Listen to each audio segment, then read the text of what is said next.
Episode 1 of Memory of a Killer starts with Angelo Doyle, a widower, visiting his pregnant daughter Maria's house.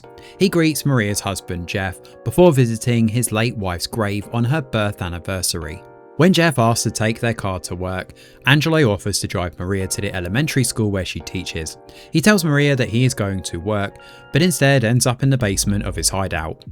He dresses in an all-black suit and takes out his Porsche instead of the car he used to drop Maria off. It's here we learn that Angelo is not a salesman, as his family initially believed, but a professional assassin working on his next kill. Angelo's target is a guy called Zhang, and he walks into the restaurant where his partner is waiting. Joe tells Angelo that Zhang has been moved to a different table, which will prevent him from killing the man outside the restaurant. Angelo is forced to improvise here and asks his partner Joe to ensure the target is inside the bathroom. He heads into the men's room and uses the tissue dispenser to kill Zhang, as well as his bodyguards. After the kill, Angelo and Joe leave the restaurant having completed the job. Someone starts snapping photos of the killer walking through the streets though. Now Angelo's boss and Joe's uncle, Dutch, hands the assassin his cut for successfully killing Zhang. The two men talk about Joe and their long-running friendship. Dutch tells Angelo about Al Beal, another famous assassin who was recently caught red-handed and arrested. The two men chat and Dutch believes that Angelo is still single with no wife or kids. Now Angelo visits a hospice to see his brother Michael. Michael's nurse, Jane, talks about Michael's mental health and his Alzheimer's treatment, which seems to be getting worse. She asks Angelo to sign up for music therapy to help with Michael's condition.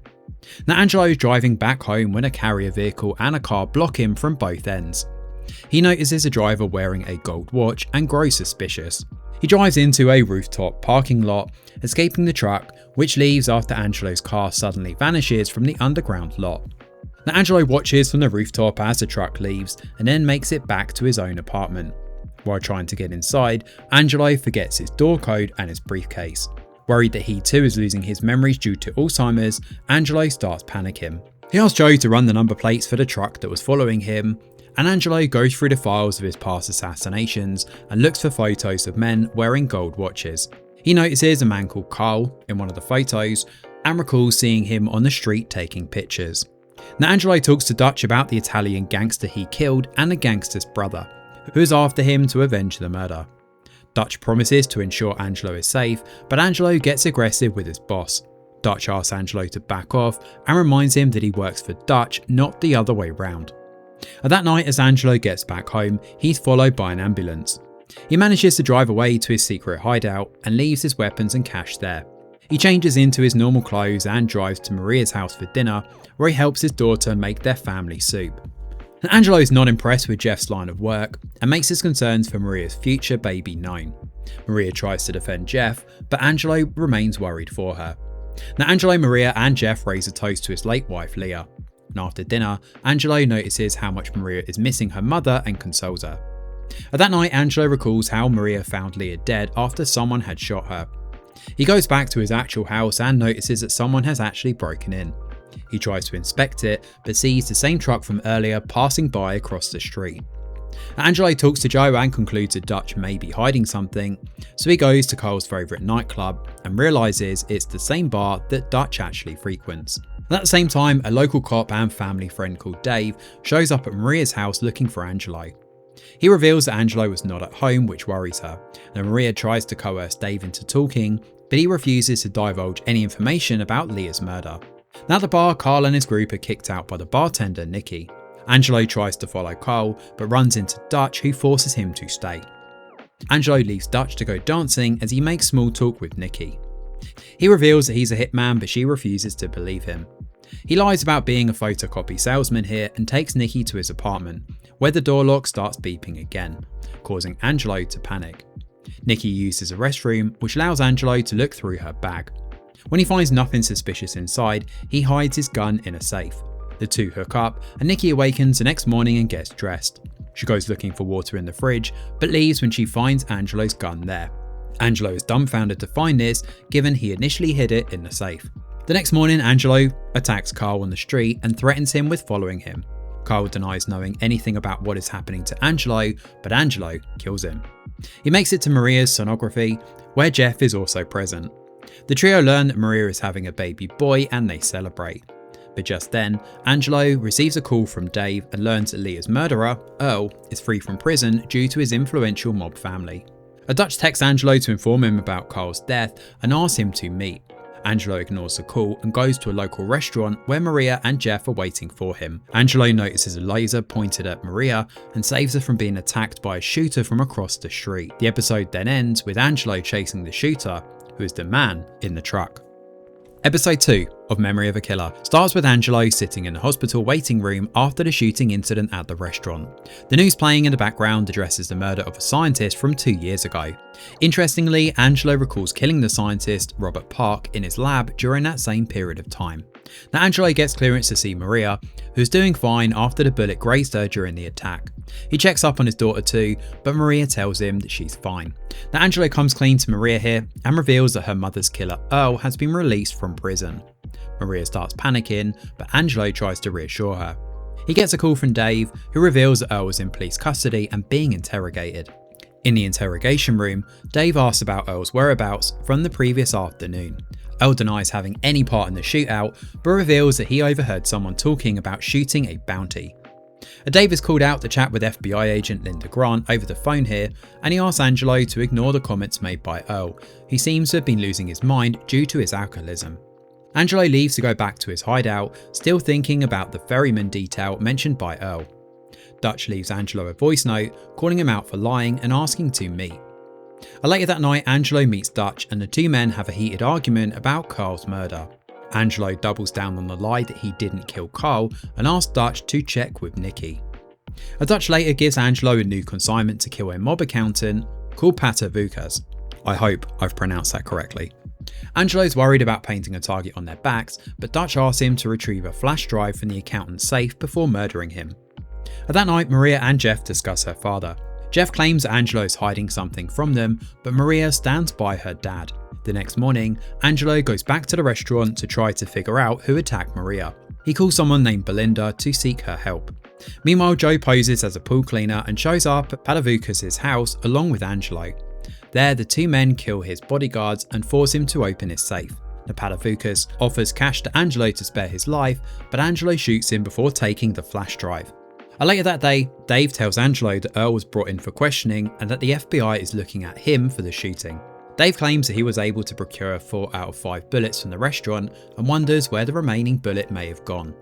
Angelo does not reveal that he was the one who actually took the bullet for his own research. In his hideout, Angelo looks through his database and is unable to find an exact match for the odd-looking bullet.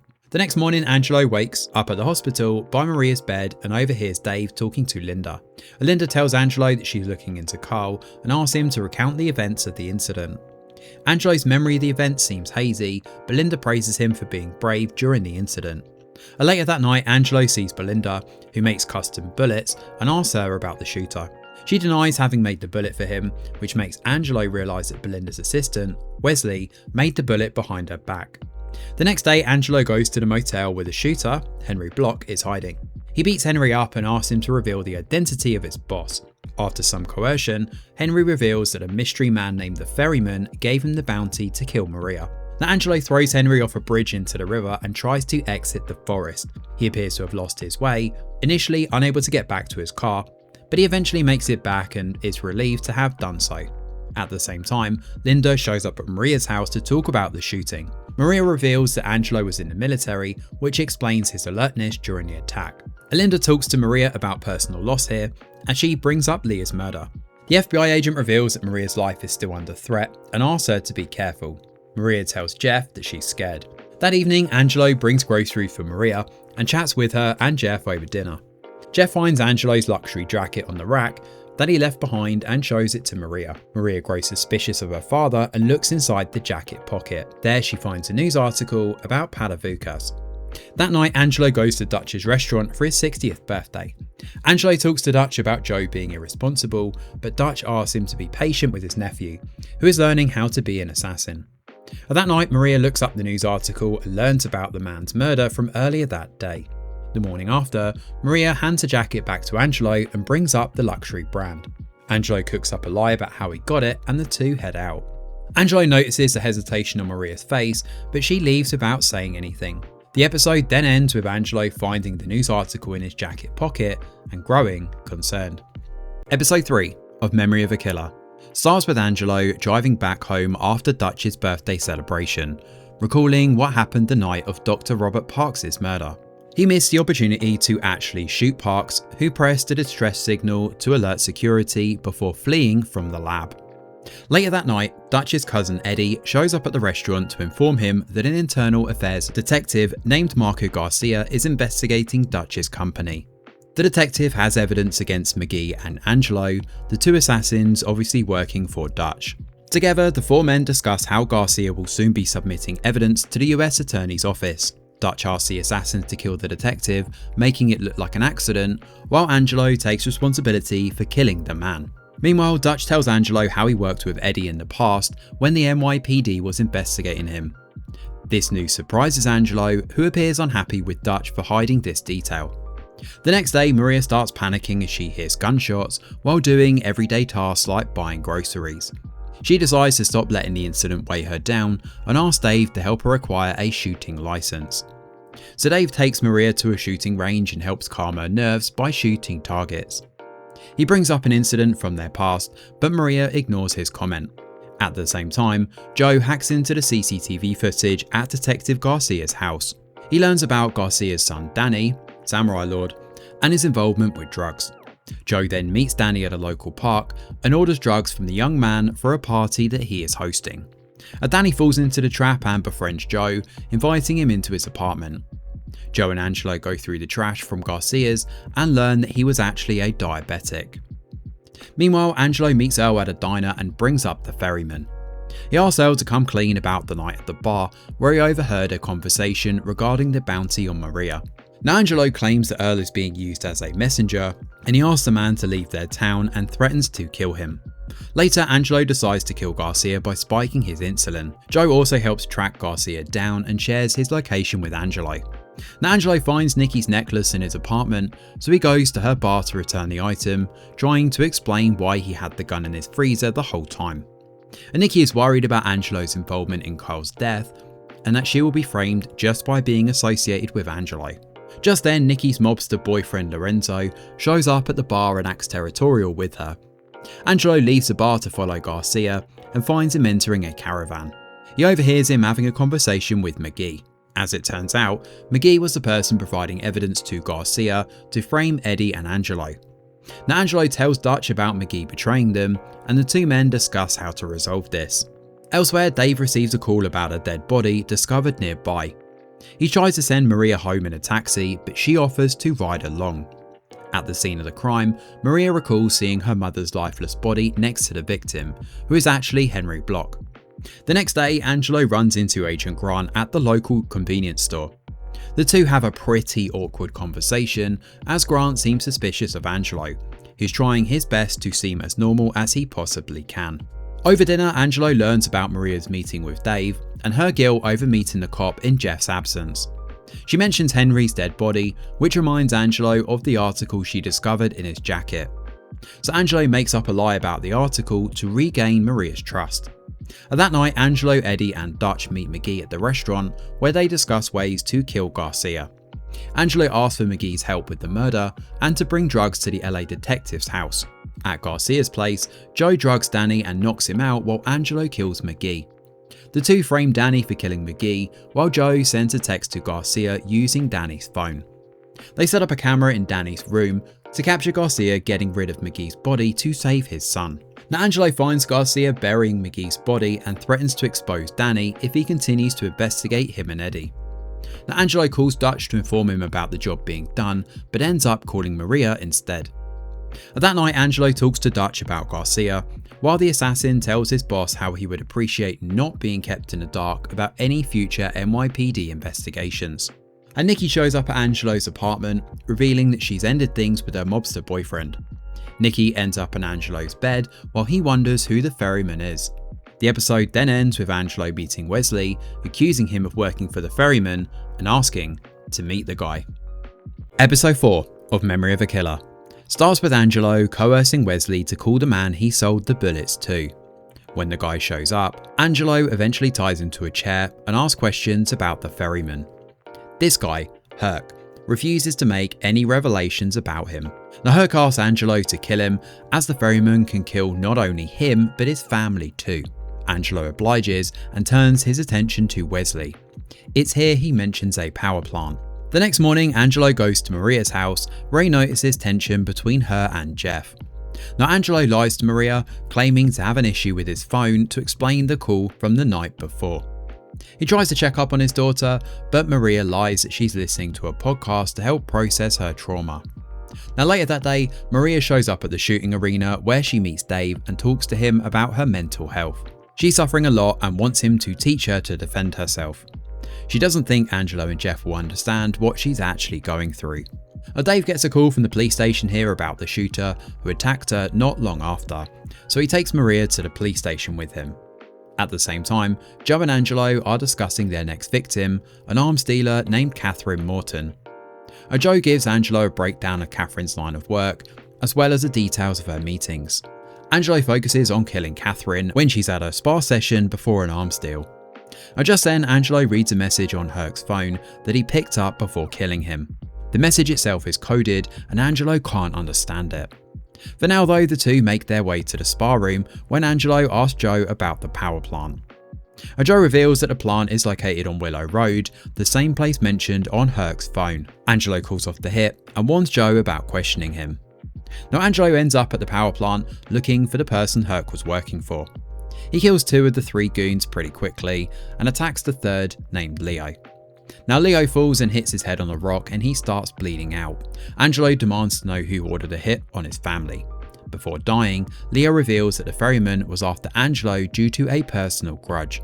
Now Angelo picks up the files that Leo and his men had with them and is shocked to see that the men have recent pictures of Maria, Jeff and Michael. It indicates that his family are being surveyed by the ferryman. Now that night, Angelo is at his apartment with Nikki and she comments about Angelo's secrecy, and Nikki knows he's hiding his real family from her, but he's quick to point out that this isn't an affair. He also lies that he doesn't have kids. Now Angelo tells Nikki that his wife passed away and the two end up in bed together. I mean, whatever turns you on, I guess. Now at the police station, Dave tells Maria that the man who shot her, Henry Block, was found dead in the river. The FBI was already looking into Henry before this happened, prompting Maria to wonder if Henry was actually murdered. She tries to press for more, but Dave dismisses her. The next morning, Angelo visits Michael at the nursing home and asks Michael's doctor to reach out if someone comes looking for him. Now Maria heads to the river where Henry Block's dead body was discovered. She finds a shoe there and calls Dave to tell him. Now she thinks Henry fell off the bridge and asks Dave to check it out. Dave's superiors give him an earful about Maria's involvement in the investigation, and he asks Maria to go back home as the cops investigate the case. The next day, Joe is upset with Angelo for bailing on him. Angelo shoots the men who are going to meet the arms dealer Catherine. He then poses as the customer purchasing the weapons from her instead and tries to get her to sign the deal. Now Catherine attempts to flee when Angelo threatens to attack her, but it's no good. Angelo kills her and Catherine's bodyguards. Next, Angelo asks Joe to hack into Herc's phone and get information out of it. Now at their house, Jeff tells Maria that he's worried about her. He breaks down in tears and asks Maria to try taking therapy. He also suggests moving away to a different state too, which upsets Maria. Now Angelo shows up here and tells Maria that Jeff discussed the move with him too, suggesting that it would be a good idea. Now Maria believes they are actually safest in Hudson Springs and that they can equip and train themselves to fight back. She refuses to flee and be afraid, which makes Angelo see just how strong she actually is. Angelo is about to leave before he mentions to Jeff about setting up the crib. Jeff is surprised, reminding Angelo that he's actually already set it up and he did so the last time he was over.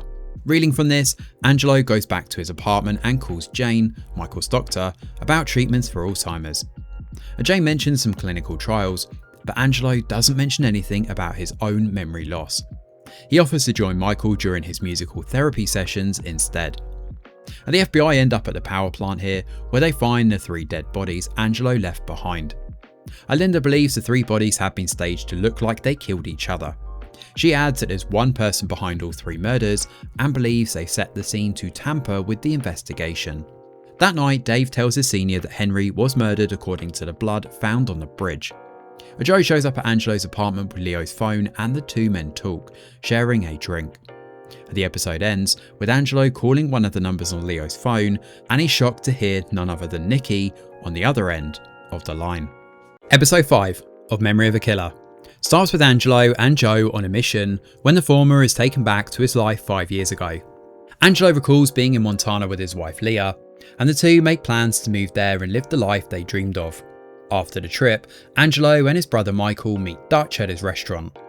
The brothers help Dutch cook when Angelo notices that Michael is starting to lose his memory. Joe shows up, and Dutch mentions a dating app that his nephew was developing, which had turned into a loss. Michael starts playing the piano outside when Angelo checks up on him. He tells Michael that he's quitting their line of work and mentions that he's going to let Dutch know soon. Michael warns that Dutch is not going to let Angelo go easily and reminds him about what happened to Don, another assassin who tried to quit. Dutch's brother JB shows up at the restaurant and talks to Joe about Dutch. He warns Joe about the way Dutch treats the men who work for him. Later that night, Angelo talks to Dutch about his plans to quit.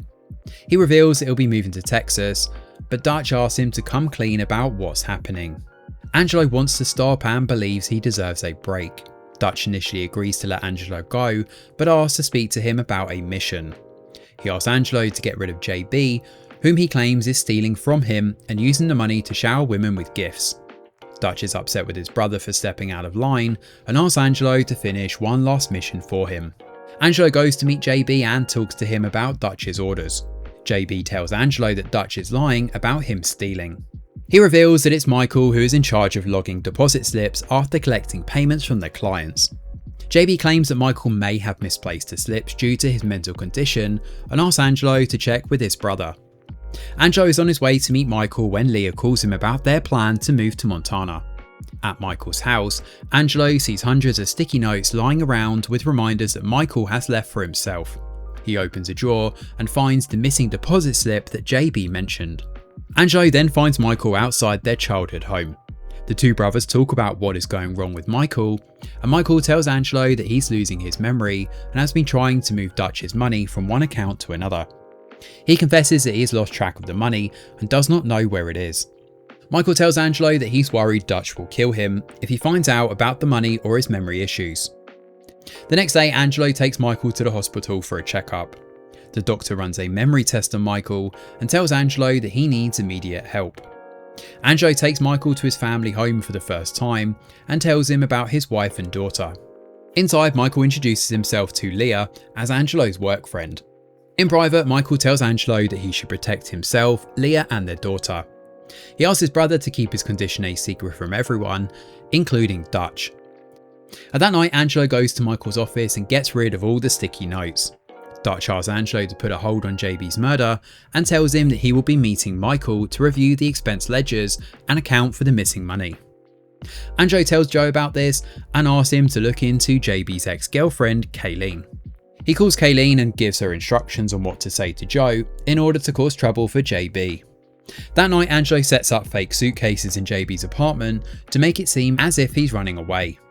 Joe tells Dutch that JB is planning to flee, based on what Kayleen said, which makes Dutch believe JB has lied to her. JB tries to defend himself in front of Dutch, but Joe finds a bag full of cash there. JB attempts to pin the blame on Michael, but Dutch orders Angelo to kill JB before leaving. Angelo kills JB in his apartment while Dutch hands over JB's watch to Joe, praising him for helping stop JB from running off with the money. At JB's funeral, Dutch pretends to be a grieving brother. Later that night, Dutch confronts Michael for being reckless with the accounting ledgers. Michael reveals that he's losing his memory and struggling to keep up. Angelo suggests that JB was taking advantage of Michael's condition, and Dutch appears to take pity on Michael and tells him to get the medical help he needs. In private, Dutch tells Angelo that he's worried Michael might reveal details about their work. He suggests that they should get rid of Michael, but Angelo offers to continue working for him if it means keeping Michael alive. Dutch offers to take Michael to a mental health facility that will care for him. At the facility, Michael asks Angelo to back off and reminds him that he killed their father to protect Michael when they were younger. Michael reveals that he's scared of Angelo before Dr. Jane takes him to his room. That night, Angelo tells Leah that they will not be moving to Montana after all. The two argue, and Leah claims that he has been hiding something from her for years. The episode then returns to the present with Angelo trying to shoot his target through a window. He begins having flashbacks about killing JB, who had done nothing wrong. The episode ends with Angelo in the car with Joe, where he makes an obscure confession about killing JB to save Michael. Episode 6 of Memory of a Killer starts with Angelo in a confessional booth where he shoots his next target, which happens to be a priest. After this, we then catch up with Angelo in his apartment, thinking about Nikki answering the phone last episode. He panics about his memory issues and books a doctor's appointment. At the same time, Dave learns about the fabric fibres and the phone found on the bridge that Henry Block jumped off. The forensic expert tells him that the fibres come from an expensive Italian designer fabric.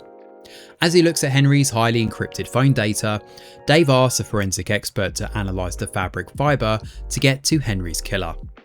At the hospital, Angelo learns that his memory issues are connected to his family's history of Alzheimer's. The doctor gives Angelo some medication and reminds him that this condition does not have a treatment yet. He asks Angelo to talk to his family, as he will need their help as his condition progresses over time. Meanwhile, Maria is at target practice where she talks to a friend.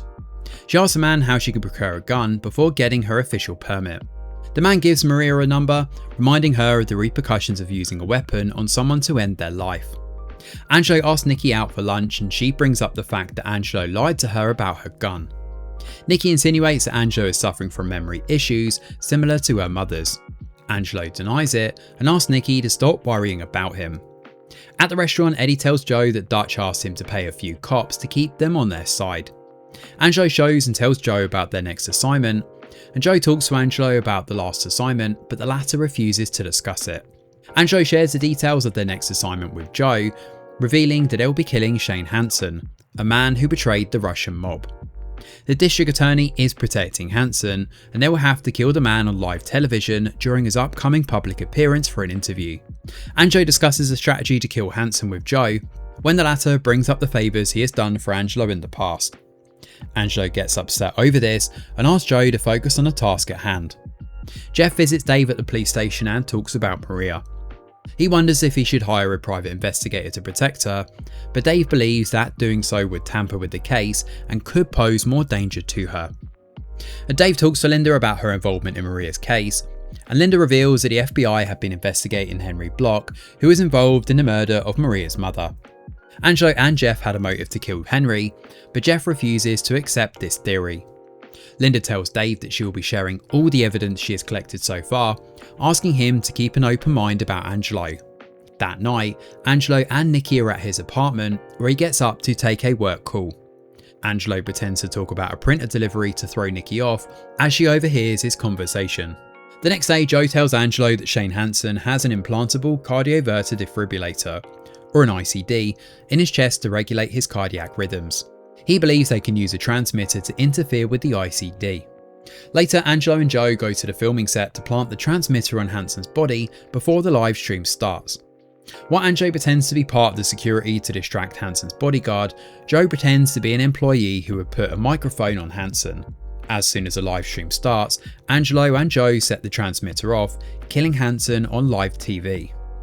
Meanwhile, Maria purchases the illegal weapon from her friend, and she thinks about lying to Dave, who has been helping her with shooting practice so far. That night, Angelo and Joe talk about things going sideways while they're on a job.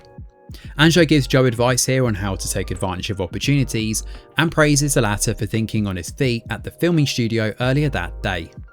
Later, Angelo follows Nikki, trying to get a clue about what she's up to. He ends up following someone instead of Nikki and ends up confused.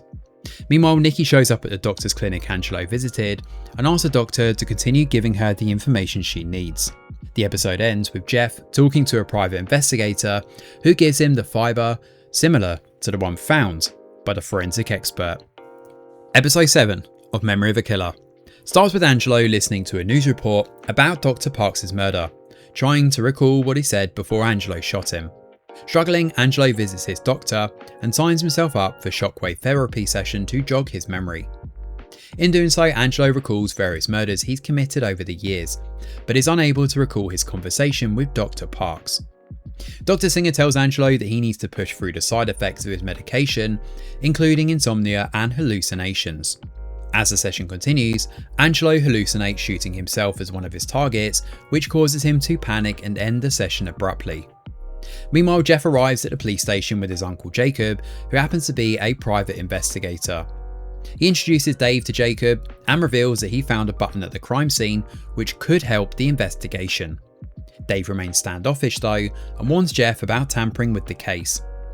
Dave sends a button for testing and asks a forensic expert to check if fibres from the jacket can be found on it. Jeff sees Earl being interrogated and worries about Maria's safety after what Earl did to Leah. Desperate to track the ferryman, Angelo asks Wesley to place a tracking device on the shipment of bullets he's sending.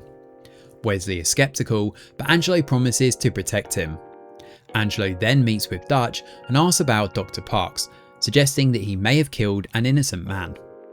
Dutch argues that he was paid to kill someone as an assassin, and he tells Angelo to stop overthinking when he admits he's unsure about the contract. Elsewhere, Jeff finds Maria in the baby room setting things up. She hides a gun and talks to him about going to a yoga class, and Jeff encourages her to go and she eventually agrees. In class, Maria meets Nikki, who makes small talk and tries to befriend her. Nikki asks about her family and continues building a connection. Meanwhile, Angelo goes to pick Joe up from his house and runs into his father. The man speaks poorly about Joe, but Angelo actually defends him. In private, Angelo asks Joe to help him with something. At the same time, Dave speaks to an eyewitness about the murder. The woman describes the suspect as a good-looking older man who drove a Porsche. Later that night, Dave shares this with Maria, Jeff and Angelo. Angelo reacts with concern, but tries to hide it. The next day, the forensic expert tells Dave that the fibres on the button match those found on Henry Block's body. She also reveals that the jacket is a custom designer piece, and only 3 designers across the East Coast use those buttons. Meanwhile, Joe runs a background check on Dr. Parks and tells Angelo that nothing suspicious comes up. Angelo and Joe then return to the science facility where Dr. Parks was killed. Angelo recalls chasing Dr. Parks after he triggered a distress signal. He remembers pushing him from a height and killing him. Present day, Angelo tells Joe that the murder does not make sense to him. But just then, the tracker on his phone starts buzzing. They follow it and find Wesley's dead body in a storage unit. Joe questions whether the killer knows who Angelo is. Later that night, Angelo speaks to Dutch about the ferryman and asks who ordered the hit on Dr. Parks. He mentions the name Gilchrist, which Dr. Parks said before dying, and warns Dutch about a possible attack. At his apartment, Angelo spends time with Nikki, who talks about Maria and says she would like to name her baby Liam. Angelo is shocked and wonders how she knows that detail. Meanwhile, Dutch meets Miss Gilchrist, the person who hired him to kill Dr. Parks, and asks about the ferryman. She refuses to help and tells him to control Angelo. Dutch warns her that Angelo is more dangerous than he appears. The next day, Nikki meets Earl and reveals that she's gaslighting Angelo while building a relationship with Maria. She asks Earl to speak to the ferryman about her debt. Meanwhile, Maria reports Earl to the police. Dave tells her that Earl was at her house because he works for the cable company, suggesting she cannot file a restraining order. He reassures her and promises his support. Dave then mentions the button from the killer's jacket and shows her the list of designers. Maria recognises the name Fabroni and says that Angelo wears their clothes. Dave begins to suspect Angelo. Elsewhere, Angelo meets Dr. Singer and admits that his condition is worsening. The episode then ends with Angelo telling the doctor that he's willing to do anything to stop his memory from getting worse. Episode 8 of Memory of a Killer starts with Angelo taking photos of a man named Anthony DeWitt at a boxing match. He's asked to leave for snapping pics, but he beats up the guards who confront him. The episode then moves to Angelo handing his jacket over to Fabroni to have the button re-sewn. Dave sees Angelo at the store and is rather shocked. Meanwhile, Jeff surprises Maria by showing her the newly painted baby room. Maria is uncomfortable when Jeff shows her the projector he set up to show their baby a photo of her late mother, Leah. Dave goes to the station next and informs the police chief about his search for the Porsche driver. He visits Angelo at his house and asks to see the Fabroni jacket. Angelo shows Dave a different jacket though, and claims he has 2 other suits from the designer. Dave checks the buttons on the jacket and finds that they don't match the ones found at the crime scene. Angelo talks to him about his past relationship with Maria, but as Dave leaves, he spots a parking ticket for a Porsche and takes a photo before leaving. After Dave leaves, Angelo notices the ticket and grows worried. Later that day, Joe gives Angelo a rundown of his findings, revealing that Stephanie Gilchrist worked for the same pharmaceutical company as Dr. Robert Parks. He gives Angelo an address he found and asks him to look into it. Angelo then tells Joe about their next target Anthony DeWitt, and reveals that he and his wife Stella are habitual gamblers. He asks Joe to book a seat for him at one of DeWitt's private poker games. Meanwhile, Dave meets Maria at the shooting range and talks to her about their relationship and eventual breakup. He brings up their communication gaps and says he's been waiting for her to return, but Maria grows uncomfortable, so Dave apologises and offers to drop her off at home. Later that day, Linda shows at the police department and learns about the new developments in the investigation of Henry Block's murder. She then leaves to visit her granddaughter. Angelo goes to the address that Joe gave him and finds himself at a grief support group hosted by Julia Parks, the wife of Dr. Parks. Joe manages to bribe the receptionist here to get Angelo a seat at DeWitt's game. At the same time, Dave drops Maria home, where Jeff accuses her of lying to him. He refuses to hear her explanation and says that he's giving his all to build a family with her. Angelo tells Joe that he needs to kill Anthony on his own as he's stuck with Julia Parks. Joe is nervous, but Angelo asks him to take responsibility. At the support group, Angelo talks about his wife's death. Later that day, Julia tells Angelo about her husband's murder and says that Robert was killed because he was close to making a discovery that could save many lives. She mentions Stephanie Gilchrist, Robert's lawyer, who is working on finding his killer, which leaves Angelo confused. Meanwhile, Joe manages to charm Stella at the poker game and steal the key from her purse. He goes to Anthony's room to kill him, but backs out at the last minute. Joe calls Angelo and asks him to come help him. Joe tells Angelo that he feels incompetent and asks him to finish the job. Angelo then kills Anthony to complete the hit. Dave visits Rabroni and learns that Angelo uses a different last name with the designer. He sees the jacket that Anthony had left behind and spots the missing button too, which matches the one found at the crime scene. Maria goes to the police station while this is going on and confesses her feelings to Dave. She says she still loves him, but chooses Jeff because of her baby. The next morning, Fabroni calls Angelo to inform him about the jacket. He mentions that someone had been asking about him, making Angelo realise that Dave is getting closer to the truth. Meanwhile, Linda takes her granddaughter to her late son's tomb, revealing that she is Robert's mother. Dave visits Angelo to talk about Henry Block's murder, and he says that he understands Angelo killed Henry to protect Maria and implies that he will stall the investigation to help. He also warns Angelo about Linda and asks him to be careful. Later that day, Linda drops her granddaughter off at Julia's house. She remembers consoling the girl after Robert's death and promises to bring justice to her son. Episode 9 of Memory of a Killer starts with Dutch being attacked by two men accompanying Stephanie Gilchrist at his restaurant. She warns him about not keeping Angelo in line and asks her men to kill him as she waits outside. Dutch fights them off and kills both attackers. The episode then moves to Angelo trying to contact Nikki, who has not been answering his calls. He finds Linda's business card at Maria's house and grows concerned. He then speaks to Maria about the security cameras when Dutch calls him. Elsewhere, Joe cleans up the bodies Dutch left behind, while Angelo asks him to run a background check on Nikki. Dutch tells Angelo that Stephanie is targeting them and reveals that he has kidnapped her. Angelo asks him to explain, but Dutch says he didn't know how dangerous she was. Dutch apparently ran a background check on Stephanie and learned that she ordered the hit on Dr. Parks. The two argue when Dutch admits he hid the truth to protect Angelo. Angelo calls him untrustworthy and decides to use Stephanie to track down the ferryman. Meanwhile, Linda's friends visit her house to check on her and speak about her alcohol addiction, urging her to attend meetings. Inside, Linda has a murder board with details about Angelo, his family and his friends. Elsewhere, Angelo goes to Nikki's real address, given by Joe. He meets the building super, who says she was accused of killing her husband and was later released, with the FBI involved in the case. Angelo experiences a moment of brain fog as he leaves and receives a call from Michael, who asks to see him. Meanwhile, Linda meets Earl and asks him to take down Maria and Michael, along with Angelo. Earl says Maria's security system makes an attack difficult, but Linda pushes him to try to reveal that she has arranged a nurse to deal with Michael. Elsewhere, Nikki waits to meet Linda at a restaurant and recalls agreeing to infiltrate Angelo's life to secure her future and her daughter's safety. In the present, Linda tells Nikki that she plans to send someone to attack Maria and asks her to stay focused. Angelo meets Michael's new nurse and grows suspicious of her, and in private, he tells Michael about Maria's pregnancy. Elsewhere, Nikki meets Maria at a yoga class and offers to help set up baby proofing at her house. Maria agrees and invites her over. Nikki speaks about motherhood and secretly tampers with the window security locks when Maria steps away. Dutch later tells Angelo that Stephanie does not know who the ferryman is.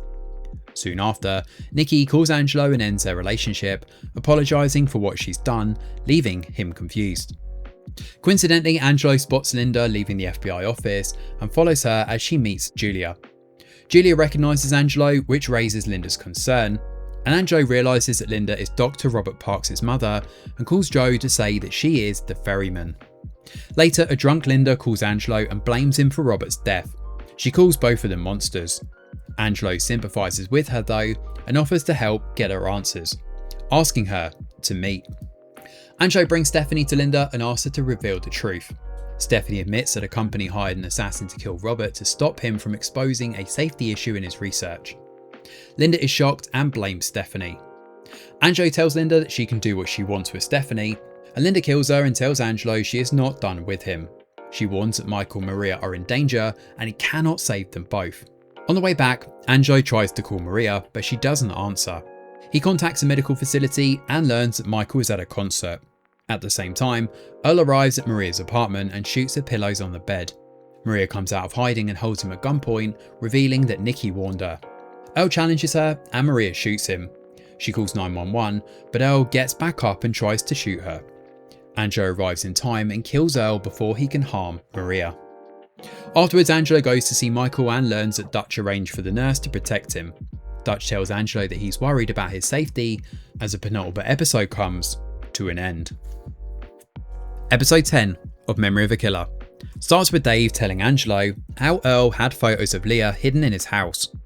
He claims that this proves Earl's guilt in Leah's murder, but Angelo concludes that Earl killed Leah on orders from FBI agent Linda Grant, who was trying to avenge her son's death. Angelo asks Maria about the incident and learns that Nikki had called her to alert her about the attack. Maria blames Dave for not being vigilant enough about her complaints against Earl. She then talks to Jeff about how she has been processing her mother's death and asks him to take her back to their house. Maria says she wants to retrace her steps to figure out what happened on the night Earl tried to attack her. Dave apologises to Jeff for putting Maria's life in danger. Jeff though draws the line and reminds him that Maria chose him. At the house, Maria tries to recall the events from that night and remembers that Angelo shot Earl from a distance. She wonders how her father managed to do that and decides to speak to him. Linda goes to Angelo's New York apartment and finds case files documenting his victims over the years. While going through them, Angelo reaches out to Nikki and asks her to help him trap Linda. Angelo hands over a flash drive containing evidence against Linda to her partner, Agent Roberts. The FBI begins investigating Linda for manipulating suspects and witnesses in existing cases for a personal vendetta. Agent Roberts warns Linda about her suspension and advises her to get Nikki to testify in her favour. Meanwhile, Nikki tells Angelo that she did not know what Linda was asking her to do. She agrees to help him and admits that she has started to fall for him. Later, Linda asks to meet Nikki in private, and she agrees. Angelo and Joe wait to confront Linda, but she sends an assassin to attack instead. While Angelo fights the attacker, Nikki is stabbed and fatally injured. Joe manages to plant a tracker on Linda's car as she escapes, and Nikki dies after apologising to Angelo. Maria confronts Angelo about killing someone and being unfazed. Angelo tells her he used to be a Marine, and killing Earl just didn't really bother him. He reassures her and leaves to meet Linda. However, Maria tells Jeff that she is still not sure she can trust her father.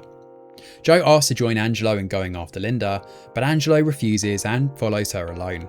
Outside, Angelo sets up a rifle to kill her. Linda notices though and sends him a message asking to meet in private. Angelo goes to the abandoned factory but receives a message from Maria saying she is going into labour. He still meets Linda and confronts her about Leah's murder though, where Linda threatens him, but Joe arrives and holds her at gunpoint, waiting for Angelo to act. Angelo refuses to kill Linda and starts to leave, but she calls in her gunman. A shootout follows, and with limited bullets, Angelo and Joe struggle to hold their ground. Joe steps outside and draws fire, allowing Angelo to kill the gunman and Linda. Joe is shot during the fight, and Angelo rushes him to the hospital. Joe survives, while Angelo briefly forgets Maria's name due to memory loss. Jeff brings him to see Maria and her newborn son, Liam. While Joe is still unconscious, Dutch talks to Angelo about leaving the assassin business. Joe briefly awakens here and mentions Angelo's daughter, confusing Dutch. Later that night, Angelo meets Dutch at a restaurant and says he wants a say in choosing future clients. Dutch questions him about Joe's comment, but Angelo avoids telling him the truth about Maria. The episode then ends with Maria arriving at Angelo's New York apartment after reading the victim case files that Linda had sent her, seeking answers. Which brings season 1 of Memory of a Killer to an end. Thanks for watching, and do let us know your thoughts in the comments below. Smash a like or subscribe to the channel, your support is very much appreciated. I'm Greg Wheeler, and from all of us over here at The Review Geek, we'll see you on the next video.